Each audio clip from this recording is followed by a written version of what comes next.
Many people in the art world are worried that we are moving to a situation where these private museum founders, where they will be shaping more and more what we see and what the canon of art will be like. What we are interested in is how the economic inequality that is necessary, to put it bluntly, for these private museums, how that translates into the world of the arts.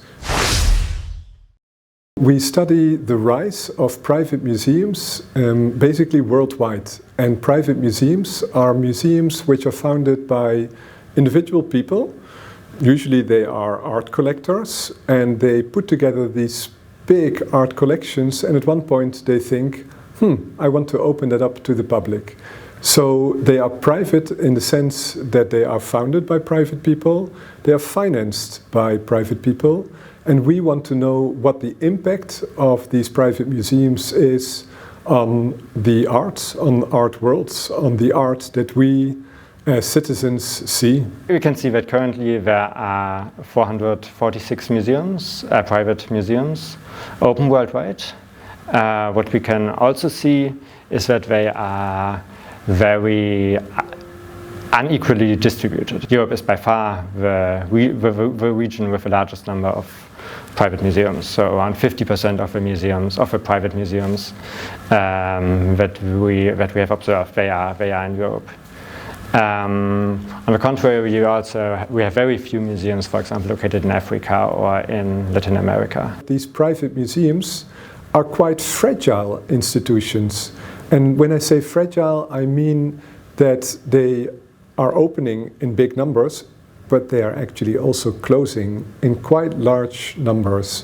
So we found more than 70 private museums who have closed, and some of them already just after a couple of years, some of them much longer. Usually it is around a decade that they remain open. So they are very fragile, and that is something that we really had not expected, but it does make sense. Just think that such a private museum, it depends on the finances of one person.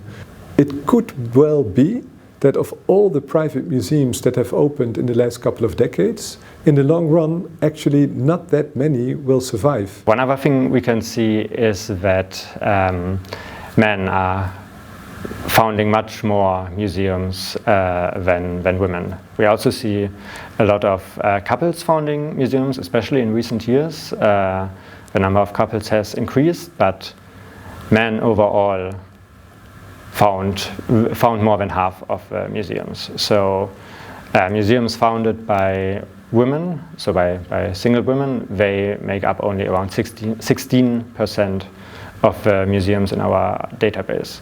So it is really a men's world. One thing that we noticed in doing our research and identifying these private museums and finding out about them is that they are actually quite intransparent.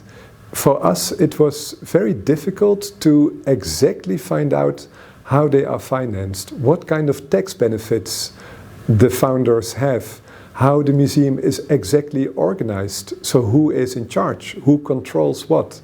So in that sense, we see them as relatively intransparent museums. And you could say, well, yeah, but they are private, so who cares? That's part of the deal.